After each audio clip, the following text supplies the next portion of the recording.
সুপ্রিয় দর্শক, CST news 24-এ আজকে আমাদের অতিথি হিসেবে উপস্থিত আছেন অভিনেতা ইমতিয়াজ বর্ষণ। কথা বলবো তার সাথে এবং সাথে আছে আমি নিশিতা নিশি। ভালো, আপনি কেমন আছেন?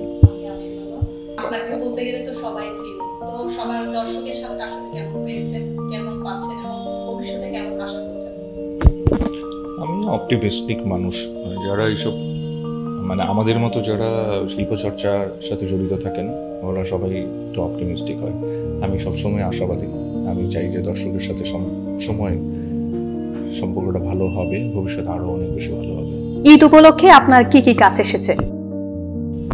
ঈদ উপলক্ষে আমার একটা কাজে এসেছে, ফিকশন বলতে গেলে, সেটা হলো চ্যানেল আইতে। ঈদের চতুর্থ দিন এটা অন এয়ার হয়েছে। ওটার নাম হলো ঘোর, একটা টেলিফিল্ম। এটা রচনা করেছেন বিপাশা হায়াত আর পরিচালনা করেছেন আরিফ খান। আর এখানে প্রধান চরিত্র অভিনয় করেছেন আমাদের দেশের প্রখ্যাত লেজেন্ডারি অভিনেতা এবং নির্মাতা আফজাল হোসেন, জাকিয়া বাড়ি মমো এবং আমি। আচ্ছা, বিয়ের আগে অভিনেত্রী তানজিকা আমিনের সাথে প্রেমের গুঞ্জন ছিল। আপনি বিয়ে করেছেন কবে? আমি বিয়ে করছি কবে দেখা যাক, সামনে আরো দিন আছে। আচ্ছা, এখন কি বর্তমানে যার সাথে আছেন তাকে কি বিয়ে করবেন? দর্শকের এই প্রশ্নটা কিন্তু থাকতে পারে। বর্তমানে কার সাথে আছি? প্রেমের গুঞ্জন তো চলতেছে। তানজিকার তো বিয়ে হয়ে গেছে। দেখুন, ওর তো বিয়ে হয়েছে, আপনি তো বসেন, এরকম তো আপনার তো আপনি হয়তো অন্য কারোর সাথে প্রেম করতেছেন। তানজিকা কিন্তু আমার খুব ভালো বন্ধু। তানজিকা আমার গার্লফ্রেন্ড ছিল না, সবাই একটা ধারণা করতো যে ওর আর আমার মধ্যে একটা প্রেম আছে, but we are very good friend. অবশ্যই দর্শকরা হয়তো প্রেমের কিছু দেখেছিল, বিধায় তো এই গুঞ্জনটা ছড়িয়েছে। দর্শক অনেক কিছু মনে করবে, এটা একটা আমাদের লাইফের সাথে এটা খুবই একটা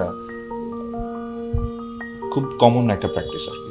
অনেকে অনেক কিছু মনে করে, নেগেটিভ পজিটিভ অনেক কিছু বলে। এগুলোতে নেগেটিভলি কিভাবে নেয় এবং পজিটিভলি কিভাবে নেয়? পজিটিভিটি অবশ্যই ভালোভাবেই নিয়ে। আপনি জীবনে বাঁচতে হলে, সামনে এগিয়ে যেতে হলে যে কোনো ধরনের নেগেটিভিটি থেকে দূরে থাকাই ভালো।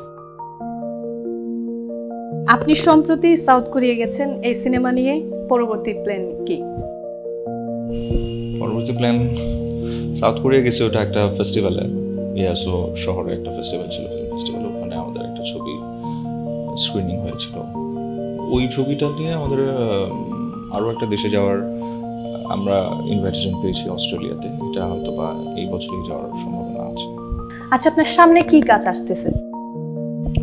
সামনে অনেক ধরনের কাজই তো করছি, মোস্টলি ফিল্ম করছি অনেকগুলো।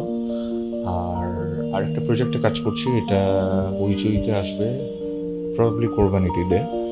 ওটার ডিরেক্টর হলো ভিকি জাহেদ। ওটার নাম এখনো পর্যন্ত নাম দেওয়া আছে আকা, জানি না নামটা চেঞ্জ হবে কিনা। তো ওটা এখনো শুটিং এর পর্যায়ে আছে।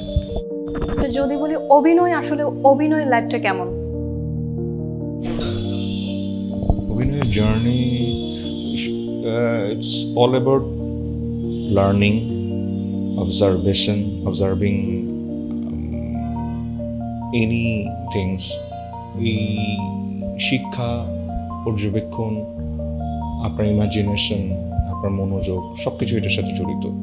এটা এন্টারটেইন দেয়া মানেই যে আপনি খুব সহজেই সব কিছু করতে পারেন তা না। এটার একটা শিক্ষার বিষয় আছে, এটা একটা চর্চার বিষয় আছে, এটা একটা বোধের বিষয় আছে। আপনি কতটুকু করবেন, কতটুকু করবেন না, আপনি দর্শকদের কাছে একটা দায়বদ্ধতার বিষয় আছে। সো এই জার্নিটা আমি এনজয় করি। আমাদের এই সিএসটি নিউজ 24-এ যারা আছেন দর্শক, ওদের উদ্দেশ্যে যদি কিছু বলতেন। সিএইচটি, এটার আমি যতদূর শুনেছি এটার মানে হলো চ্যানেল হিউম্যান ডায়ালগ। তো এটার নামেই আসলে এক ধরনের মহৎ একটা উদ্দেশ্য প্রকাশ পায়। তো আমি আশা করব এই মহৎ উদ্দেশ্যটা নিয়ে সিএইচটি তার কার্যক্রম চালিয়ে যাবে এবং আমি আশা করি যে সব ধরনের দর্শক এই কার্যক্রমের সাথে যুক্ত থাকবে। আমি সিএইচটির উত্তরোত্তর সাফল্য কামনা করি।